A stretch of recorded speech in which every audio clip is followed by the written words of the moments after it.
Breaking Now alert from Heartland News. I really thought this was it, honestly. That's a funnel cloud, bro. And then it just hit my car, turned my car sideways and started breaking out all the windows. It's a legit tornado. He just said run and we ran. You can see debris flying up in it. Oh my God. And make very clear that the almighty hand of God has provided safety to our community. That's it right there. We've got a tornado on the ground. That is so tight, and it is moving into southwestern Paducah. So let's go to Max 2 real quick with Wibb so she can track this with the new speed. Yeah, we're tracking this now to the northeast at 55 miles per hour. So we have a confirmed tornado on the ground. Okay, we've got the rear flank downdraft formula. Look at that horseshoe right here. So this is a developing supercell. This is what we call when we get that horseshoe shape to the bottom of the cloud, we've got rain and wind punching down, and it's in this general area that sometimes you'll get a spin up. Let's go to Kelsey now. Kelsey Anderson, who has been in the area of Lovelessville, Kentucky, around the 286-62 area. Wow, look at the damage behind you, Kelsey. Where are you and what's going on? So I am right off of 62, and the crossroad here is Fisher. I was over on Harris earlier, and there's a lot of damage. I'll be posting that on my Facebook as soon as I'm done here. But let me get behind the camera and kind of show you what we're looking at. So over here, that is Mount Zion Church. You can see most of that roof right there is gone. The top roof is gone, and then let me move over to here, and you can see the big grain bin in the middle of the road that got blown over. And someone at the shop here behind me says that they were told that there was someone trapped under that grain bin earlier. So we don't know, what's going on with them now, if anyone's hurt or okay, or what's going on. But as I keep moving the camera this way, you can see down power lines. There's down power lines in the road down there. There's more right here. And I talked to, someone in the shop behind me earlier, and he says, they were inside. They did have the shop, garage door open, and they saw the whole thing go right past them. And then right over there in that Elder Bierman, there's a window blown out of that storefront right over there. But yeah, other than that, I saw an AC unit in the parking lot over there. There's just stuff all blown over out here. We have a lot of debris in the roadway, in some cases pieces of barns, pieces of grain bins, pieces of houses. US 62, even once we get the debris cleared, is going to be closed probably all of today, maybe longer.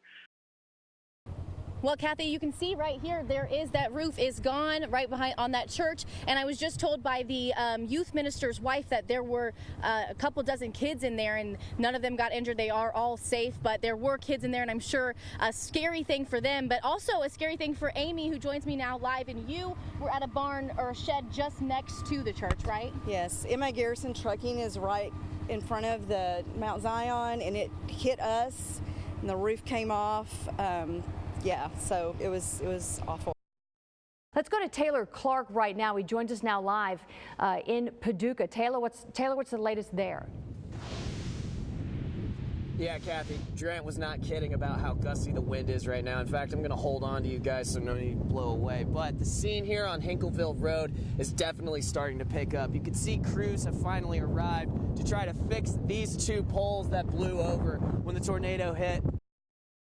Some new information. Keith Tile with the Kentucky Transportation Cabinet telling us live just a short time ago there's about a 6 to 7 mile path of damage concentrated in western McCracken County and Ballard counties. This is a Breaking Now alert from Heartland News.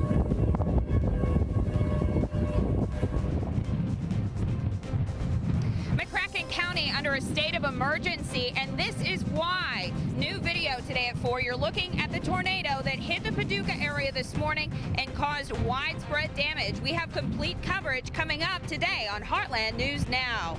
Good afternoon. We are live on the grounds of Mount Zion Baptist Church and Preschool Center, which was kind of the epicenter of this morning's tornado. You can take a look behind me and you see all this corrugated metal right here. That all came from the church. And let me walk around and show you. There is a huge piece of roof missing from not only this building, but the next building over. And back this way, you can see part of that roof still in someone's yard. Now, this is a pretty common sight. There is corrugated metal absolutely everywhere around this area. Pieces like this are littering the grounds here. Laura is in the studio, of course, still monitoring the weather, although it's much improved throughout the day. And Kelsey Anderson is with me here at Mount Zion Baptist Church and Preschool Center. And Kelsey, you have a look inside.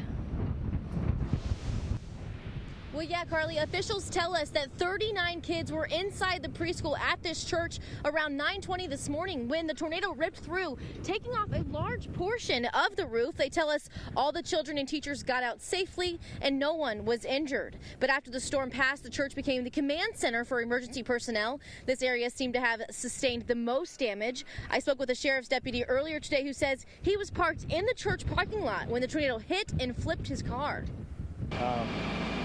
At one point, just saw the wind, all the trees started picking up, and the power lines, coming up out of the ground. And then it just hit my car, turned my car sideways, and started breaking out all the windows, and I could just hear debris slamming off the side of my car. When the tornado tore through, it ripped down power lines, and that even complicated a rescue effort. 39-year-old James Garner of Cape was driving on Highway 62 when a grain bin wrapped around his pickup and flipped it over. That in and of itself wasn't good, but downed, potentially live power lines were also tangled up around the grain bin and the truck. It had a lot of lines laying around. We didn't know. I felt pretty certain that given the destructive path that they were probably de-energized, but you don't ever know. So I made contact with him. We hollered at him. He was conscious and alert. We just encouraged him, just stay calm, stay in the vehicle, don't touch anything. The deputy was among the first on the scene and tells me that Garner was conscious and alert when they arrived. Our live team coverage continues at 6. We've got Taylor Clark, Kelsey Anderson, and Laura Wibbenmeyer. Well, Jeff and Kathy, the wind is still whipping and there is debris flying across fields and yards in this area. So it is still a very dangerous scene to be at. And I spoke to several people who shortly after the tornado came through, and they say it's something that they'll never forget. Yeah, I've never been hit by Mother Nature like this. This was definitely the closest call for me. There's nothing you can do. I mean, you're helpless. Hopefully it doesn't hit us. Yeah. And it actually never did. Because it just happened so quick. Roofs torn off, vehicles flipped over, windows broken, power lines down, and trees uprooted. That's the scene in western McCracken County after tornado ripped through the area.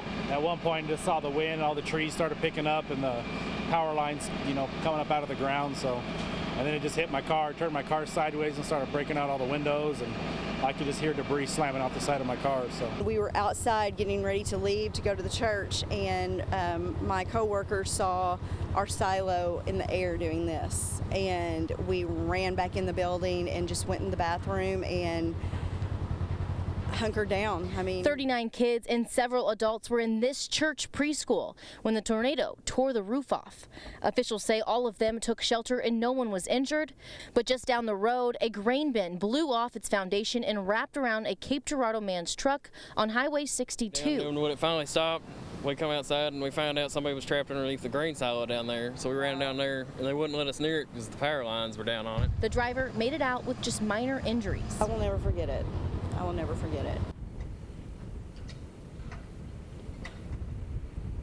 Well, crews did just arrive on the scene to fix these power lines and get folks on this road power back to their homes. A lot of them are on wells, so they don't have power and they don't have running water right now. So crews are here working, and officials are asking people to stay clear of these areas as crews clean up and make sure that this is a safe area for everyone to be at. Live Local Now, Kelsey Anderson, Heartland News. Another look at some incredible video from McCracken County today. This one from John Davey. We have a lot more on our website and our Facebook page. Once again, don't put yourself in danger, though, to get photos or videos. Now let's take a look at the path of that tornado that caused the most damage. The National Weather Service says has confirmed now an EF2 tornado did touch down. It starts near Golson Road, then travels several miles east, hitting Mount Zion Baptist Church, as we showed you. Continues until it dies down near Denbury Lane.